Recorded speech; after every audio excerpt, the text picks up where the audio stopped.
My name is Seth Norton. I'm director of the J. Dennis Hastert Center for Economics, Government, and Public Policy at Wheaton College. The mission of the Hastert Center is to advance the training of Wheaton College students and the greater community in the understanding of market economies, representative democracies, limited government, and the redeeming effects of the Christian worldview on the practice of business, government, and politics.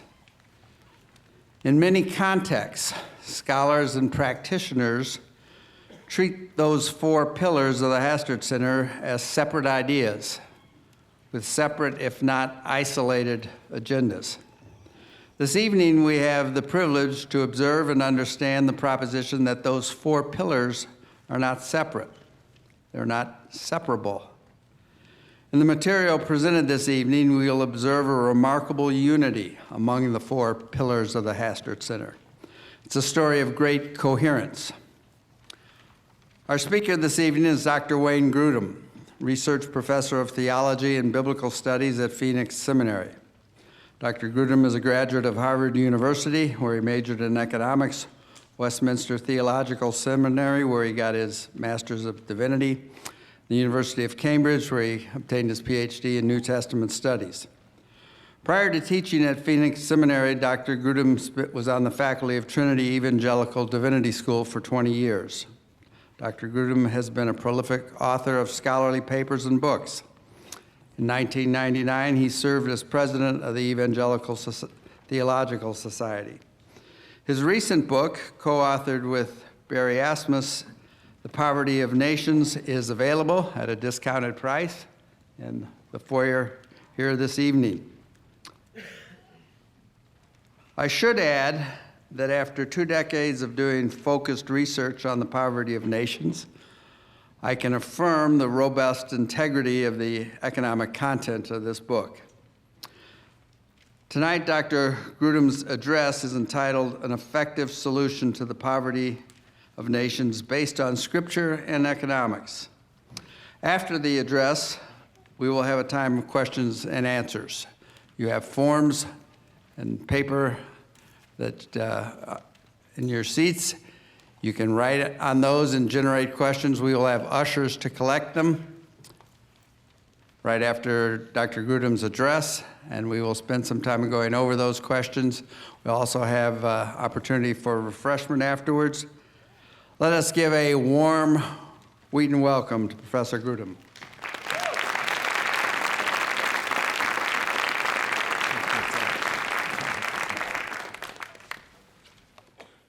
Thank you, Dr. Norton, and thank all of you who are here on a cold night in Wheaton. You want to stand up, John Paul? My student assistant from Phoenix Seminary, John Paul Stepanian, is here with me. He has never in his lifetime, having grown up in California, he has never in his lifetime been in weather this cold. I told him it freezes off all known sin, especially at Wheaton. It's good to be here. Margaret and I have fond memories of living in the Chicago area. We lived in Lincolnshire and then Libertyville for 20 years while we were teaching at Trinity, and we have a number of good friends here tonight. Steve Farish, our former pastor, whom we love, and many others. So it's good to be here with you all. There is only one effective solution to world poverty. It is the only solution that has ever worked or will ever work. It is evident from the history of every wealthy nation today, and I believe it is consistent with the teachings of the Bible about productivity, property, government, and personal moral values. Now, some people may think it's strange for a theology professor to speak about economics, but it is not entirely without precedent. Adam Smith, the father of modern economics, was a professor of moral philosophy in Scotland, and he published The Theory of Moral Sentiments in 1759, long before he published The Wealth of Nations in 1776.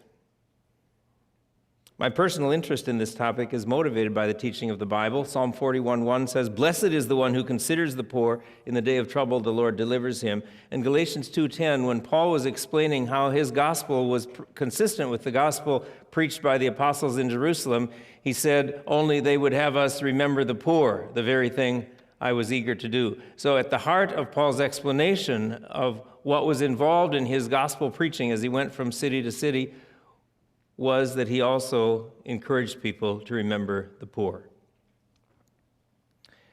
My co-author Barry Asmus, who is a professional economist, and I hope that this new book, The Poverty of Nations, A Sustainable Solution, we hope that this will enable people to care for the poor in the world intelligently, not out of ignorance. I want to clarify at the beginning that this book does not talk about how to help individual poor people or poor communities. Our church, Scottsdale Bible Church, does this. Crossroads Church in Libertyville, where I was a member and a member of the elder board, does this, and many other churches do much good work already in helping the poor, individual poor people and poor communities in this country and in other countries. Our book is not concerned with that. Many people have more wisdom than we do in that area. But our book is concerned with how to help a nation as a whole. It is addressed to factors at the level of the entire nation that will change a nation so that it can move from poverty to greater prosperity. And the reason we are looking at the level of a nation is that it seems to us that it is at the level of the whole nation that wealth and poverty are essentially determined. If I meet you and you're an average person from a foreign country and I say, "Where are you from?" and you say you're from Switzerland or Norway or Australia or Canada, I expect you're probably pretty wealthy by the world standards.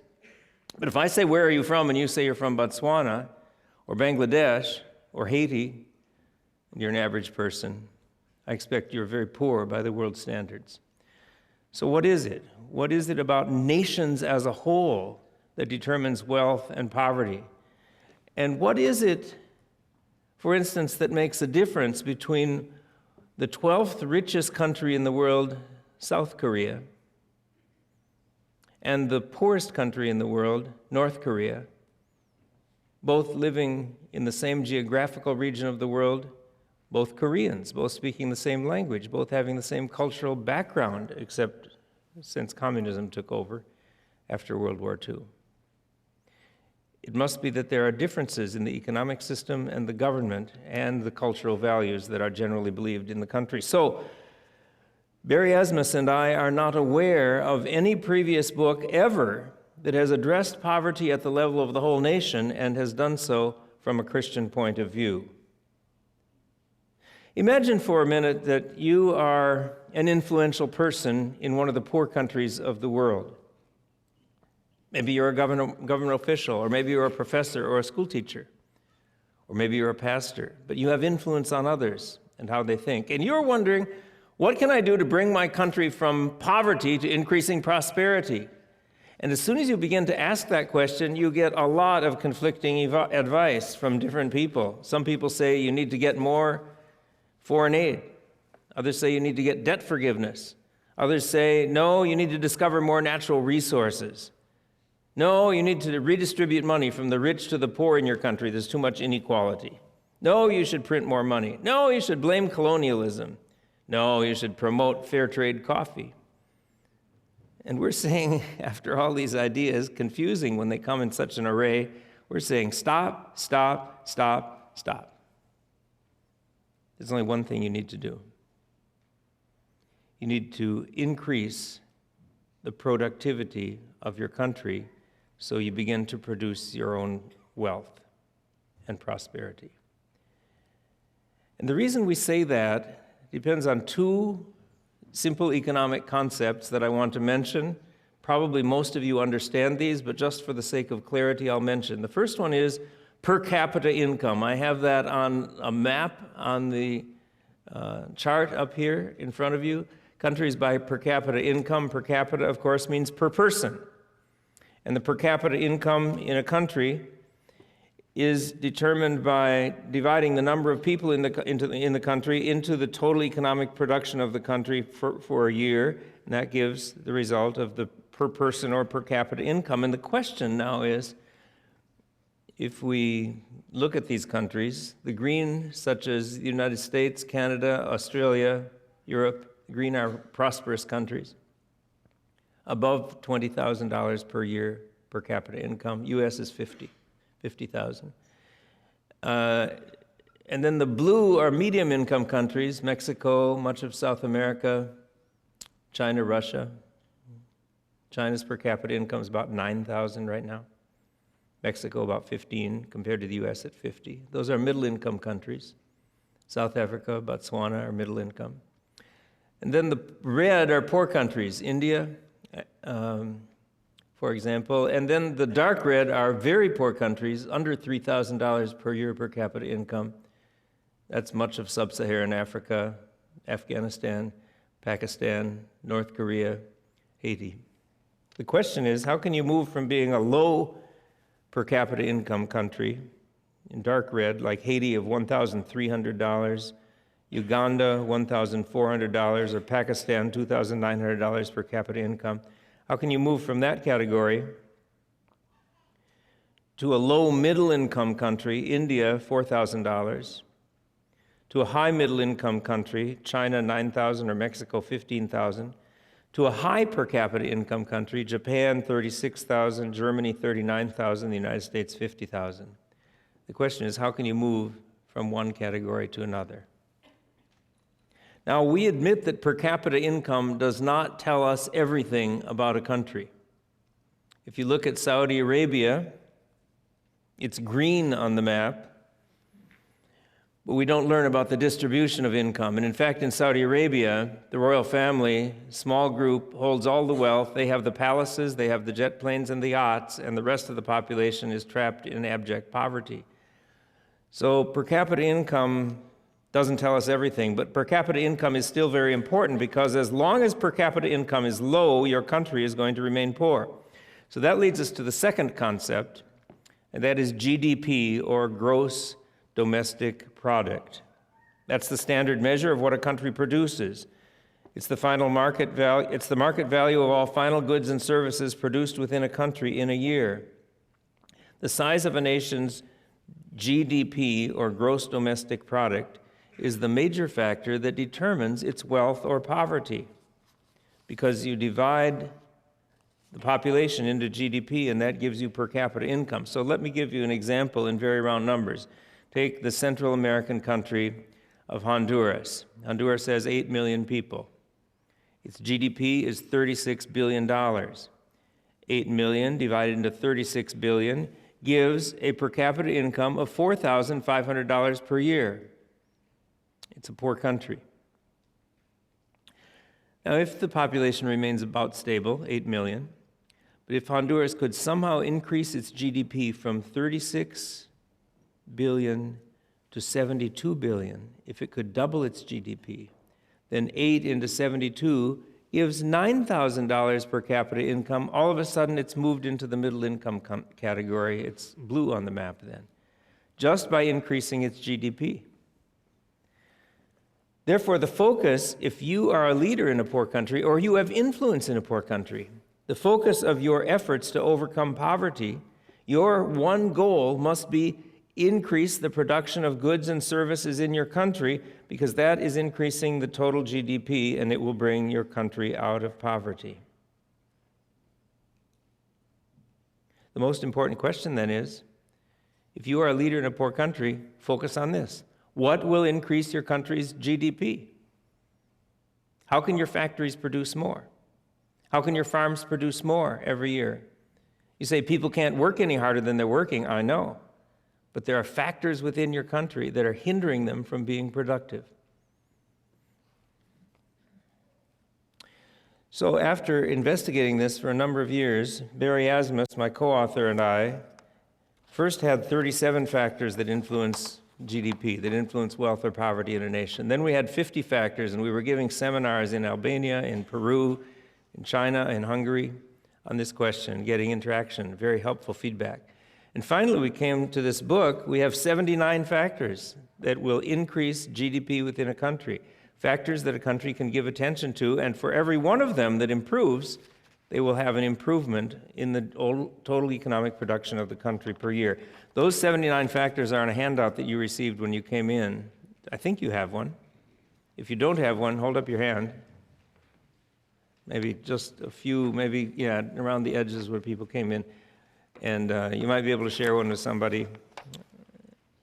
But it's an appendix in the back of the book. The 79 factors, I'll just give you an overview here. I don't plan to go through all 79 tonight. But the 79 factors fall in three broad categories. First, the economic system. Second, the government. And third, the cultural values that are held generally in a society.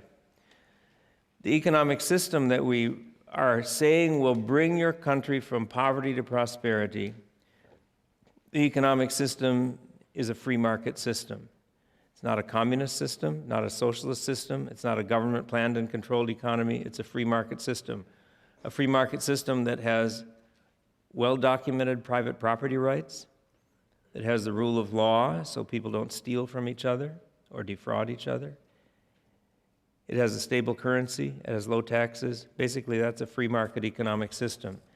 And if someone says, well, I don't know if my country's a free market system or not, well, we have a resource that comes out every year from the Heritage Foundation and the Wall Street Journal. This one just came to me last week, 2014 Index of Economic Freedom, and it lists 178 countries of the world where data was available, and ranks them by how free their economy is. 6 of them fall in the category of free. Hong Kong, Singapore, Australia, Switzerland, New Zealand, Canada, number 6. Something's missing there. Let's read on. Mostly free countries. 7, Chile. 8, Mauritius. It's an island nation off the east coast of Africa. 9th, Ireland. 10th, Denmark. Oh no. We didn't make the top 10. First time in history this year. 11th, Estonia. And then the 12th most free country, just after Estonia, United States. Then Bahrain, United Kingdom, Netherlands, etc. So if someone wants to know, do I have a free market economy? Well, there are 10 factors, and here are the rankings according to the factors. The new Pope comes from Argentina. He was issuing some comments on economics recently, some of which concerned me. And I looked to see where Argentina was out of the 178 countries of the world in economic freedom. It's not in the top 50, it's not in the top 100, it's not in the top 150. Argentina is so unfree that it's down to 166 out of the 178 countries of the world in terms of economic systems, economic freedom. Well, no wonder the Pope is concerned about the need for the poor to have opportunities to advance. He comes from a country where it's almost impossible. Well, that's the first set of categories, the economic system. Second is the government. And in broad terms, the kind of government we're saying that is effectively encouraging prosperity in poor countries is a government where the leaders rule for the good of the people rather than the good of the leaders and their family and friends. We call that freedom from corruption in broad terms, but the essence is, do they think I'm here to serve the people as a whole and help the nation as a whole, or am I here to serve myself and give money to my friends and put money in Swiss bank accounts? If a government will serve for the good of the people, we think it's following Romans 13:4, where it says the civil authority is God's servant for your good. That means it is under obligation from God to do good for the people of the nation, not to harm it. And then the third category, with 35 factors, is cultural values. These are cultural values consistent with the teaching of the Bible. And those things have to do with valuing productive work, valuing truthfulness, not stealing, valuing the importance of property, and other things like that. Now, there are other goals that people have suggested in history that we think are wrong goals. First, some people have said we should have more foreign aid, but no nation has ever escaped poverty by means of foreign aid. Foreign aid given through the governments of poor countries usually does more harm than good because it entrenches corrupt rulers in power, it fattens their personal bank accounts, and it foments civil wars over control of the nation's treasury and all the aid money. Economists such as William Easterly, Paul Collier, Dambisa Moyo, and others have written about the harmful results of foreign aid. Bill Gates, just a couple of days ago, said foreign aid does some good, and he points to success in polio vaccines, tuberculosis vaccines, smallpox vaccines. We agree that charitable aid for targeted medical purposes can do some good, but it hasn't transformed the nation. The problem is the nation needs to produce more of its own goods and services itself. And though he points to some countries that have escaped from poverty that used to receive aid, I don't think he can show that the aid has been the cause of escape from poverty. He points to China, for instance, but aid has a very small role in bringing China to its prosperity. It was free market reforms that were responsible, plus a culture that valued work and education. He mentions Chile, but Chile had significant free market economic reforms a number of years ago that helped it become the most productive nation in South America. And so as much as I'm thankful for Windows and Microsoft Office, I don't think Bill Gates has the right answer on foreign aid. The Bible supports the idea that nations must produce their own prosperity. When Israel came into the Promised Land, God did not promise them perennial donations of riches from other nations, but he promised them hills filled with iron and copper, which they would have to dig and refine. He promised them fields of vines and fig trees, which they would have to tend and harvest each year. In other words, God's blessing of prosperity on the people of Israel would come by productive work. The manna from heaven, in fact, ceased the day after they ate from the first harvest in the Promised Land. They stopped getting celestial foreign aid. Even the poor in Israel had to work for what they got by gathering the gleanings that were left at the edges of the fields. There is no thought in the Bible that poor people or poor nations were to become dependent on donations from others year after year. To repeat, no nation has ever escaped poverty by means of foreign aid. Now, let me be clear. What is harmful is government-to-government foreign aid, because then it goes through the hands of the rulers in the poor countries, and they take a lot of it themselves. And they use it to entrench themselves in power. Charitable gifts that are targeted to individuals in poor countries or individual communities, things like food and medical help, are important because they meet urgent needs. But if you give food, Margaret and I give to support food aid to relief in people where people are hungry. If you give food to people in a poor country, it meets an urgent need. They're hungry. But it doesn't solve the problem. The problem is the country isn't producing enough of its own food. The question is, how can that problem be solved? Debt forgiveness faces similar objections. Forgiveness of a poor nation's debts is not the answer because it is more foreign aid carried out by a two-step process. First the loan, then its cancellation. It's not the correct solution. Discovering and mining natural resources is not the answer either. It can be of some help, but too often resources can become a curse, leading to civil wars to gain control of the government and the immense money that comes from oil fields or mineral mines. Natural resources are not the answer to poverty because many African and Latin American nations have immense resources, but they remain poor, while nations such as Japan, Taiwan, and Singapore all lack significant resources, but they've become wealthy by creating productive economies. They've produced their own prosperity. Transferring goods from some people to others doesn't increase GDP. If a man who has 2 shirts gives to a man who has none, it's a good deed. It's consistent with Luke 3:11. But it doesn't increase the GDP of a nation because the GDP of a nation is just the same as it was before and after one person gave a shirt to another. Therefore, it seems to me also that the recent focus on inequality in the world or inequality in nations is the wrong focus. The problem is not inequality. The problem is poverty. Saying that the problem is inequality is like saying there are too many healthy people in the world, and that's why people are sick. The problem isn't that there are healthy people in the world. The problem is that there are sick people in the world, and they need to become healthy. We don't need to make the healthy people more sick to reduce inequality in health. And similarly, the problem is poverty. It's not inequality. The problem is giving opportunities, genuine opportunities for the poor to become wealthy. Printing money doesn't increase GDP because money is not a product of value in itself. People cannot eat money, they can't wear money or ride it or drive on it, they can't put it over their heads to protect them from the rain. They can use money to buy other things, it's a medium of exchange, but it's not a product of value in itself. And we argue also that blaming poverty on outside factors is not the solution because it doesn't increase GDP.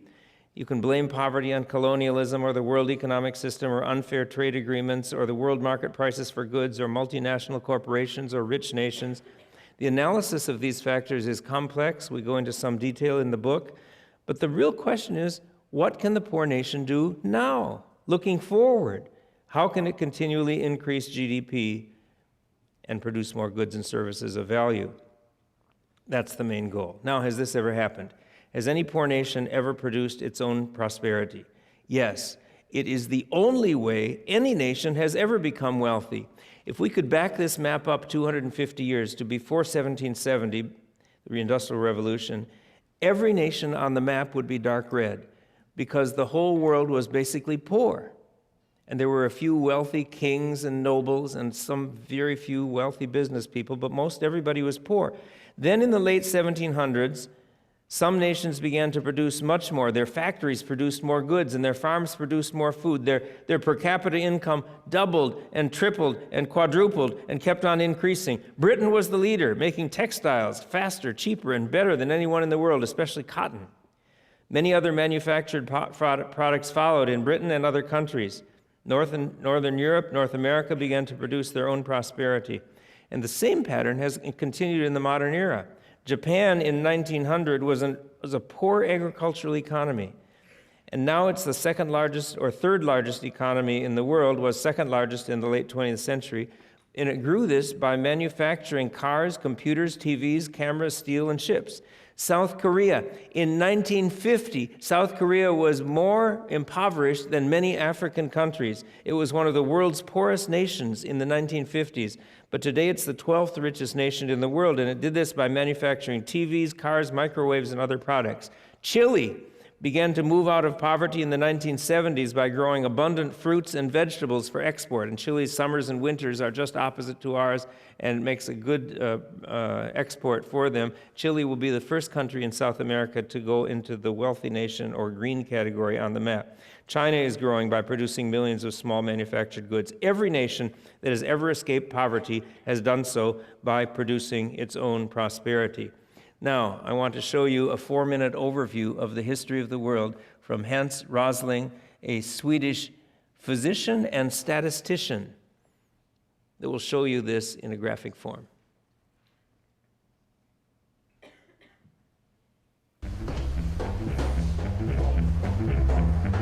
Visualization is right at the heart of my own work too.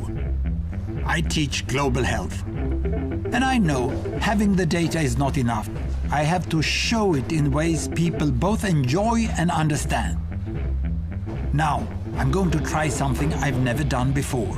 Animating the data in real space, with a bit of technical assistance from the crew. So, here we go. First, an axis for health. Life expectancy, from 25 years to 75 years.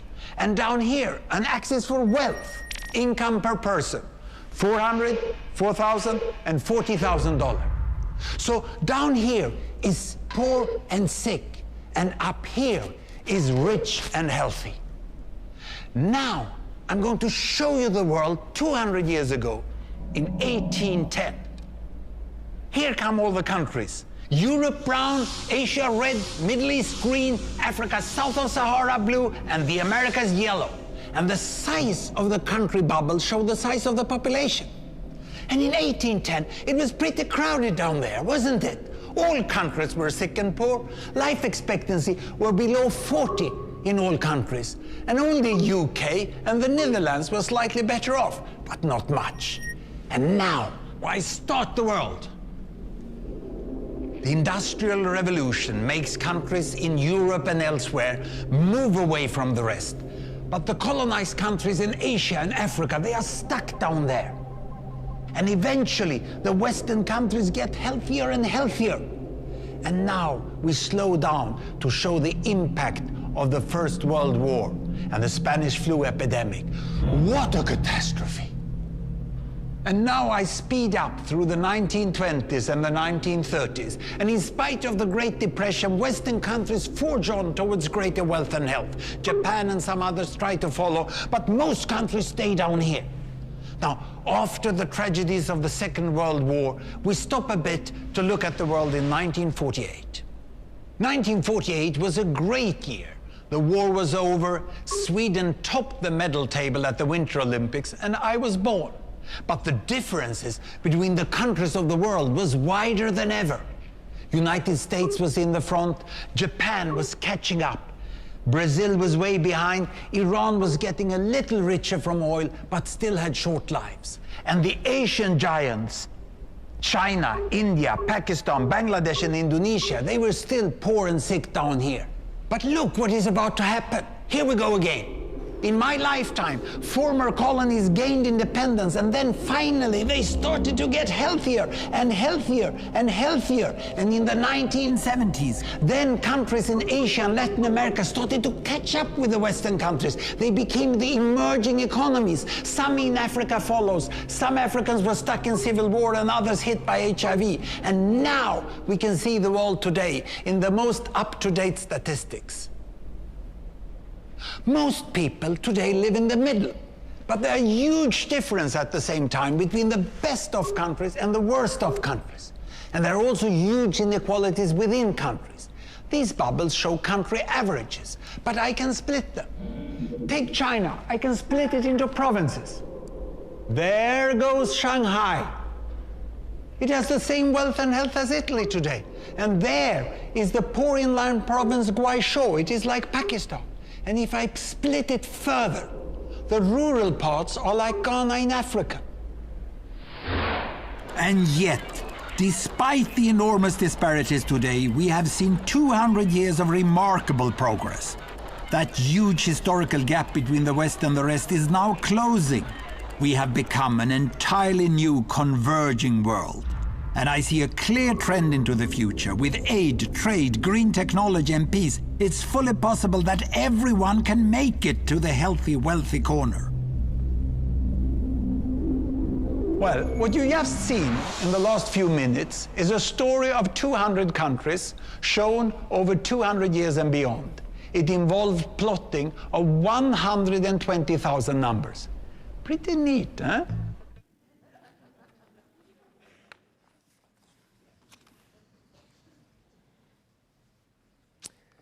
Well, that shows how the world has developed economically, but not all the world has developed economically. Some countries remain behind, and we are trying to analyze what are the factors that led to that development in some countries and other factors, opposite factors in other countries that trapped other nations in poverty. Speaking as a professor of theology, I could add that I believe that producing prosperity in nations, that is, creating wealth that didn't exist before, I believe it is not morally evil or materialistic. I believe it's not morally neutral either. I think it's a morally positive activity. I think it's what God intended when he commanded Adam and Eve in Genesis 1:28 to fill the earth and subdue it. I think to subdue it means to make the resources of the earth useful for our use and benefit with joy and thanksgiving to God. And this ability to create new products of value from the earth is, I think, an ability to imitate in faint measure God's own creative activity, and it's an ability unique to the human race. Human beings make cars and airplanes and cell phones and computers and buildings like this.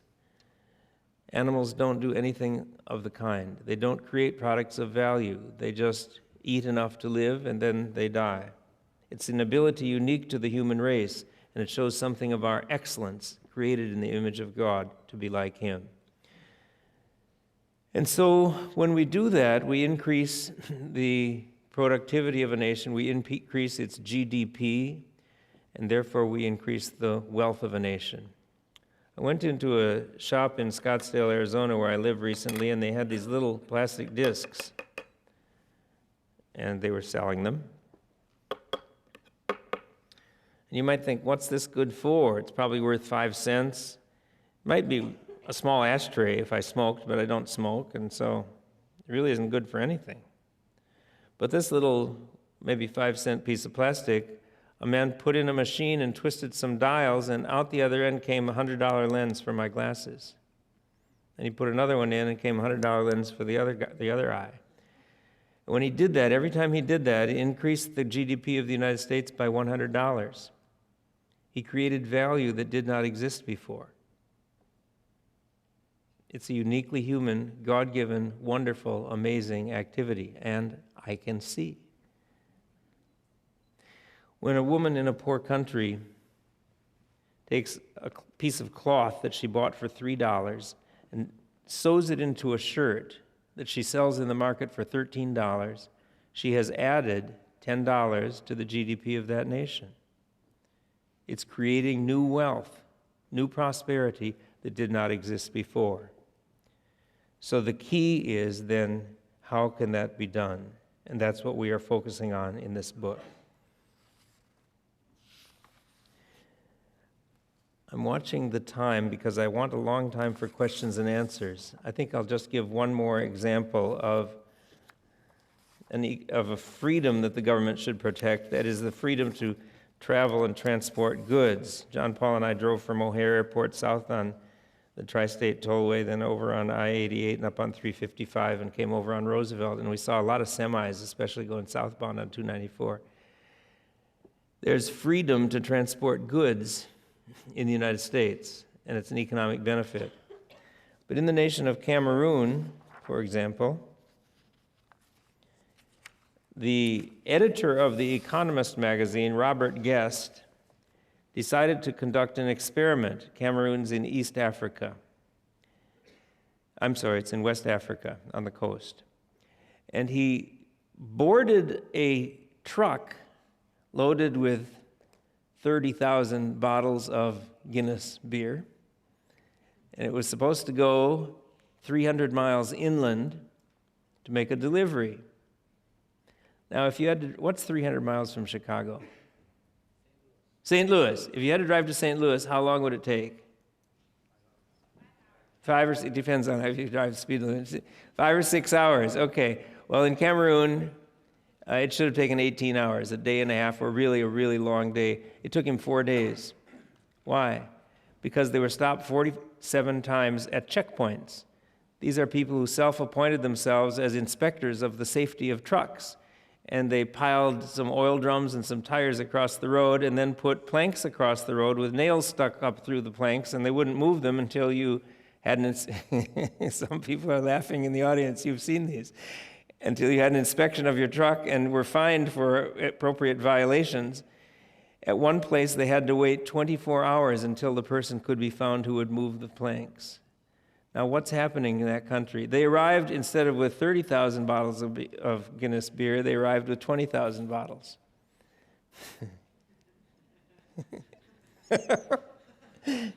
Yeah, I know. But economically, what is happening? The rule of law is not being enforced.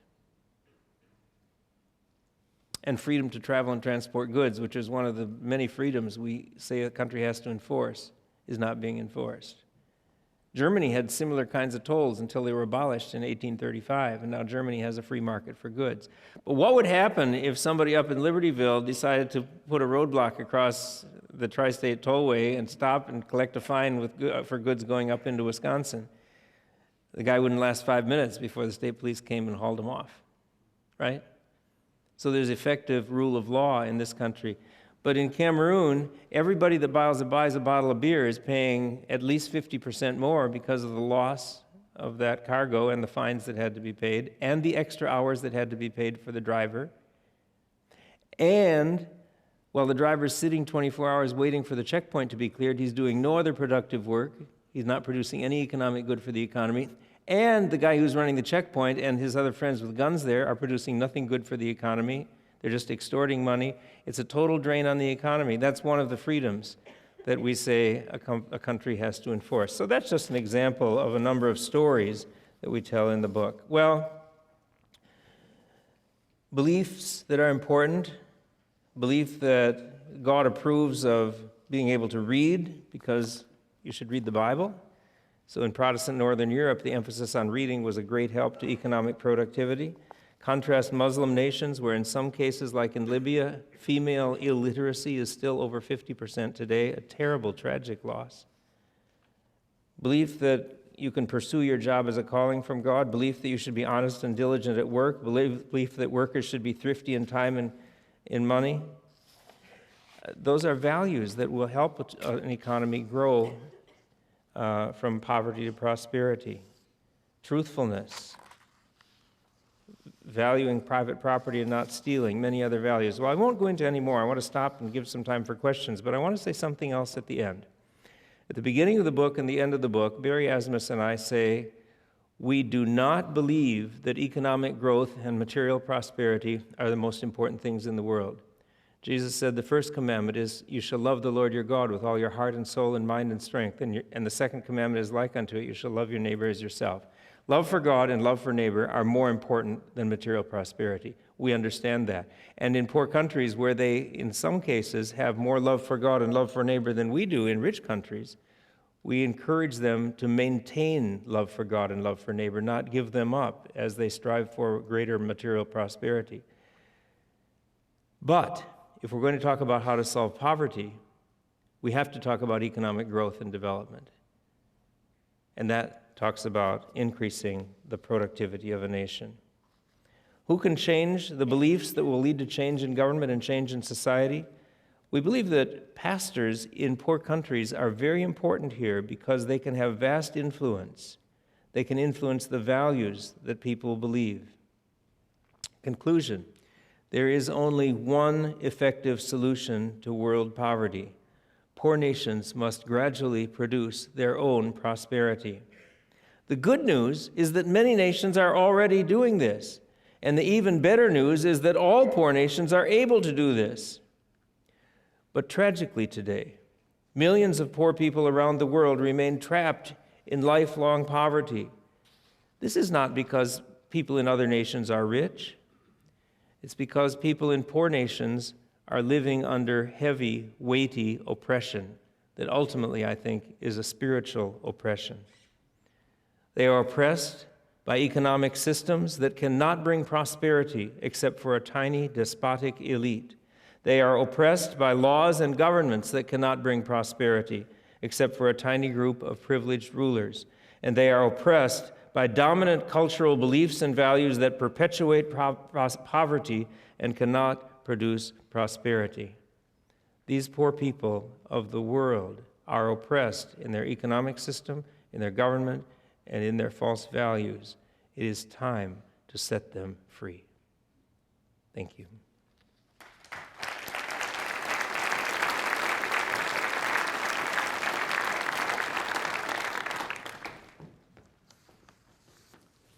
Thank you very much, Wayne.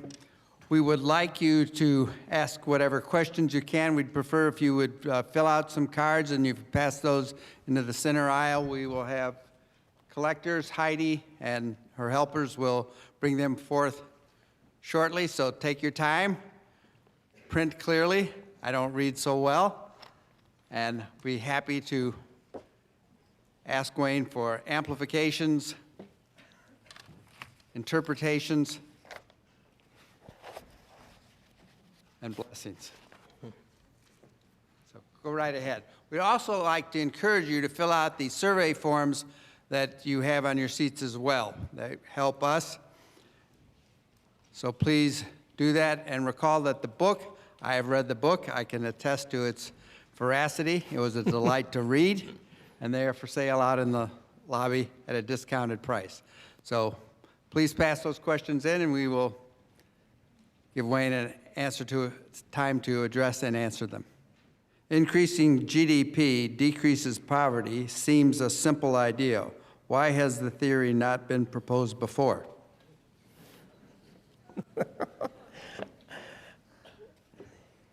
I don't know. I think people get off on other solutions. They get off on a sidetrack of other solutions. They begin to think about foreign aid, and pretty soon 500,000 people in the world devote their lives full time to giving away government money to other people. And then they just focus on that. So maybe people have gotten their eyes off the ball. The other thing is, maybe economists agree on this, but they don't agree on the ways to do it. So, great answer. What is the role of lending for money? I don't understand. What is the role of what? What is the role of lending for money? I assume that means how does lending and money affect world poverty? I think lending to start a business, microloans, for instance, let a woman buy a sewing machine so she can start a sewing business in a community. Sure, that's a helpful thing, and oftentimes those microloans have been very helpful, $100, $200, because there's an expectation they'll be repaid. But if money is loaned and then the prime minister builds a palace for himself and then you can't get the money back, then that's a problem. How would you handle the increase in the use of the world's resources when the poor become rich? We won't run out.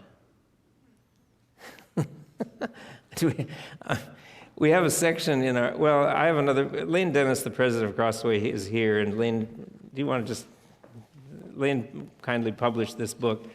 We have a section in here on world resources. We do not think the world is ever going to run out of any resource, partly because we keep discovering more resources, oil, natural gas, other things, partly because if we begin to have a shortage in some resource, such as there was in oil, there wasn't enough being refined, then the price goes up and people reduce their consumption or they find substitutes. And so, but ultimately we believe that God has made an exceptionally resourceful earth, and we haven't discovered nearly the extent of its resources. What role can governments play in impacting other countries' productivity, if not through foreign aid? What role can governments play in impacting other countries' productivity, if not through foreign aid? We do say that wealthy nations can reduce their tariffs and their import quotas so that when poor nations want to sell their goods to us, they don't face these expensive tariffs and quotas and limitations that are just benefiting a few producers in our country. Both Europe and the United States have, I think, wrongful tariffs and quotas. And then we think that wealthy countries should get rid of the system of agricultural price supports that makes our farmers, encourages our farmers to grow more than the world demand would require. And then we grow so much wheat, we need to dump it on the world market. It depresses the price of wheat. And then wheat growers in other countries that are poor can't get enough to support themselves. So that agricultural price support we recommend abolishing. And I think many avoiding bad government. What? Avoiding bad government. Avoiding bad government, yeah. So, but the fact remains that wealthy countries can't force poor countries to change. The change has to come from within. Slightly different tone here. How can we help bring theological education to pastors of poor countries like Rwanda, Kenya, Uganda? Have Wheaton students go there. And Trinity graduates, and Phoenix Seminary graduates, and other evangelical graduates, sure. Or bring their students here, both. Thank We're you. going to run out of questions pretty soon. We have more, okay. What resources, parentheses, books, do you suggest for helping individual people and communities? Yeah, the main resource we recommend is by Colbert and Fickert. It's called When Helping Hurts, even if you don't remember their names. They're two Covenant College professors, When Helping Hurts. And Corbett, C-O-R-B-E-T-T, and Fickert, F-I-K-K-E-R-T, When Helping Hurts, Moody Press, 2009. Really, really helpful book on helping poor people. Great. Individually, yeah. How did you determine that these factors are the cause of prosperity? We read a lot of economic history.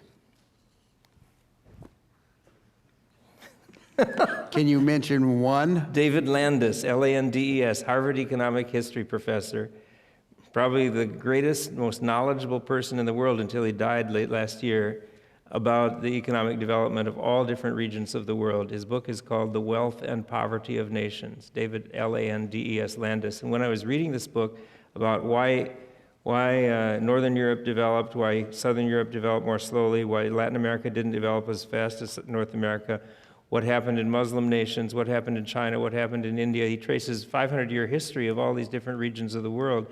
And I kept saying, well, this is consistent with biblical teaching. This is consistent with, it's not a Christian book at all. I think he might be Jewish. He doesn't give any indication. But everything he was saying about economic development fit in with biblical values and biblical teachings. And that got us going on listing values. And then we got feedback from people in poor countries that helped us understand more what was going on, too. Thank you. This is what we might call a subtle or nuanced question. Government production is part of GDP. Even if it's not as effective as increasing GDP internally, do you believe it's completely not helpful? For example, say 70% of foreign aid gets to actual people after going through bad officials. Yeah, that's two questions. I do think government has a role. I think government should build roads and have armies to protect their nations from others. And government expenditures are calculated in GDP. I understand that.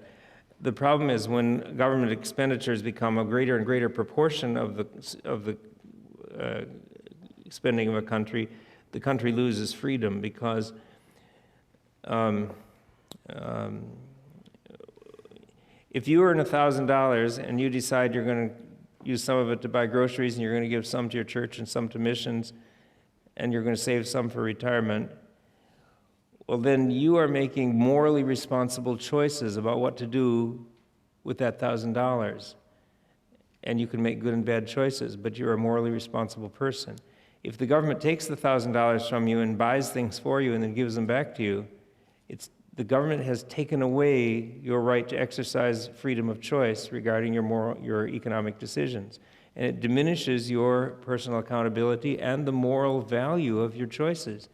If the government takes the money away and gives it to poor people, instead of you giving it to poor people, you lose the value of your moral choice. And so there's a downside to that. And when people lose freedom, they lose productivity as well.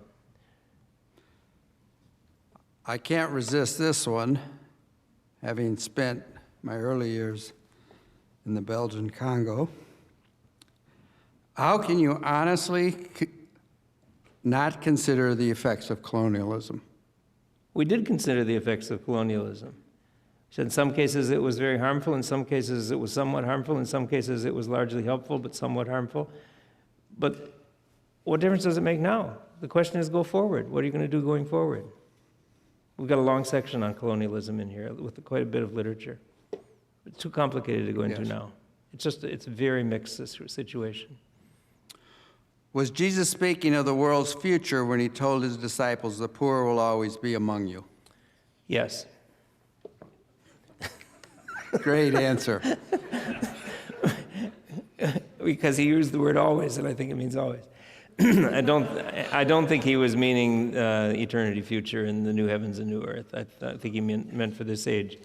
But what happens, as you saw in that chart from Hans Rosling, everybody starts out poor. Some nations become very rich, but the poor also become wealthier. So, all right, the poor you always have among you, but the poor in the United States are not nearly as poor as the poor in very poor countries of the world. And what's going to happen as we go forward is that poor countries are going to grow economically.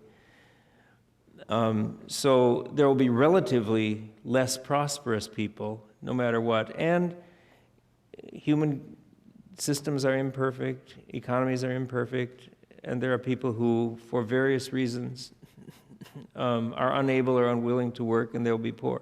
So, yeah, there will always be poor people. But I want to say something about inequality just for a minute. The focus on inequality is just totally misguided. It's just getting you off in the wrong direction. It shouldn't be an issue. Inequality is going to grow more and more as nations become wealthy, and that's mathematically necessary. Let me explain. You have somebody earning $50,000 a year. You have somebody else earning $500,000 a year. Let's say the economy doubles, as has happened in many countries over history. The guy making $50,000 goes to $100,000. He's really happy. He's earning a lot more. He's $50,000 ahead. The guy making $500,000, he goes to $1 million. He's happy too. They both grew by 50%. This guy gained $50,000. This guy gained $500,000. He's $450,000 more ahead, farther ahead. And you double it again, and it's going to go. So what's going to happen throughout the history of the world? It's inevitable. Poor, rich. Rich are going to get richer, and the poor are going to get richer at a slower rate. The only way you can prevent that is take away the rich guy's $500,000 gain. You can say, well, poor guy only earned $50,000 more. You can only earn $50,000 more. We'll take away 90% of your gain. And once you start taking away 90% of the gain from rich guy, what's he going to do? He's not going to work anymore. He's going to go play golf, because if he can't keep the fruit of his labors, he's just going to retire. And that is a guaranteed way to poverty or stagnation in a country. North Korea has succeeded in equalizing everybody in income. They've, except for the elite leaders who have all the privileges, North Korea has equalized everybody in horrible poverty. Cuba has they don't have much inequality because everybody's poor in Cuba. But that's the alternative. Milton Friedman, University of Chicago economist, said, a country that puts equality before freedom gets neither. A country that puts freedom before equality gets a large measure of both. So the question is not inequality, the question is poverty. How can the poor have opportunities to succeed and become wealthy? Thank you, Wayne. We had a bunch of questions in that flavor on inequality and poverty. Okay. Let me go with three more since we don't have unlimited time. So the first one is somewhat philosophical. Markets work based on values imputed by buyers. Markets will effectively produce penicillin or prostitution. If that is what people value, how do you reconcile Christian faith with a worldview that is egocentric, humanistic, and relativistic? Christians need to preach the gospel and reform people's hearts so they don't desire pornography and prostitution, but they desire genuine goods of genuine value. We have 35 values consistent with Christian teaching that we think are important in an economy, and we want to promote values consistent with Christian biblical values. We understand that. And we understand that measuring GDP is not perfect because it measures pornography sales, for instance. But I don't think you can prevent that unless you have a totalitarian state that excludes everything it thinks is evil, and that's more oppressive than we could imagine. So I think while you allow freedom in a country, and I do think we should have more laws against pornography than we have, while you allow freedom in a country, you have to allow freedom for people to make some bad choices. Let me ask you a question that was asked before in an afternoon session with students as a follow-up to that, then I'll get to the last two. That question was, do you believe economic growth, which comes across very favorably in your presentation in your book and by most, the consensus of economists affirms that, do you think economic growth roughly increases disbelief throughout the world? No. But it can.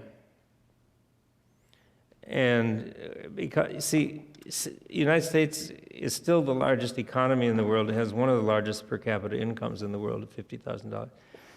And we still have 15 to 20% of the country evangelical Christian. So I don't know many countries of the world that match that percentage. Maybe South Korea. So, and South Korea that's happened while it's become more prosperous. Yes. So no, I don't think they're inconsistent. I think there are temptations that come with wealth. And I was rereading David Platt's book, Radical, on the airplane this morning. And it's a very convicting book. Are we spending too much on luxuries and not sacrificing enough and not caring for the needs of the world and advancing the gospel? I think we need to continually be challenged to avoid materialism. I understand that. But to say we don't want to pursue economic growth for the dangers of materialism, I think that's just totally backwards. It's not what God wants us to do. He richly furnishes us with all things for our enjoyment, 1 Timothy 6:17. Thank you. So grow economically, but grow spiritually also. Thank you. All right. Just like go to the gym and exercise, grow physically in your physical health, but grow spiritually also. Don't make physical health an idol. Recently, a speaker in this forum suggested that microloans were less effective than sponsored education in improving culture. Yep. Do you think microloans are more effective than education? I don't know. It's a micro question. It's how to help individual poor people, and we're just saying we don't have expertise in that. Can you speak to the role of government in education and skill development of a country's population? Well, I believe in free market economics. I believe in consumer choice and competition. Where there's consumer choice and competition in education, schools do better. At the college level in the United States, we have the best universities in the world, but there's freedom of choice in the university system. In public school, elementary system, and high school system, we have very good public schools. I think there's some in Wheaton, and there sure were some in Libertyville when our kids went there. But we have very bad public schools, and there isn't a choice often for people. So I'm strongly in support of a voucher system that gives parents the choice of where their kids could be educated. Because competition tends to improve quality. And, you know, people think negatively about competition. Competition is just it's not trying to harm the other company, it's trying to do better than the other company. I saw statistics on which airlines were best for on-time arrivals, fewest lost bags, fewest customer complaints. Did you see that about 2 weeks ago in the newspaper? And what are the airlines at the bottom going to do? They contact their representatives. You're doing a horrible job compared to other airlines in lost baggage. What are you going to do about this? You're doing a horrible job on time deliveries. Look at how these other airlines are doing better. What is your response? None of them are saying, we're going to try to make them have flat tires and destroy their conveyor belts and try to hinder the other guy. They're just all saying, we're going to revise our system, we're going to revise our schedules, we're going to do better, and we're not going to lose so many bags next year. Competition encourages people to try to do the best at helping other people. And so I believe that competition spurs people on to love your neighbor as yourself, as Jesus commanded. Do good for other people. Competition helps people do a better job of that. Amen. Yeah. Wayne, you have been a delight. It was a delight to read your book. It's a delight to have you speak to us. We hope you can answer some of the remaining questions with people afterwards. Thank you very much. Could I pray? Sure. Go right ahead. Lord, we thank you for this time together. Lord, we come under the authority of your word in this as in all other areas of life. We believe, Lord, that your word is sufficient to equip us for every good work. Your commandment is a lamp to our feet and a light to our path. And Lord, for us in trying to understand the problem of persistent poverty, and for people in poor nations trying to understand how to do good for their nations, we ask that you would continue to help us, give us wisdom, guide us in our thinking, in our conversations with others. And Lord, we do pray for the poor countries of the world in red and dark red on the map, that you would raise up in all of those countries heroic leaders who would understand what needs to be done and who would work diligently to bring about change that would help overcome poverty in their nations. Lord, we ask that you would guide us in what we should do individually to help and give us opportunities to make use of what you've given us to understand. We thank you for this time together. In Jesus' name, amen. Thank you.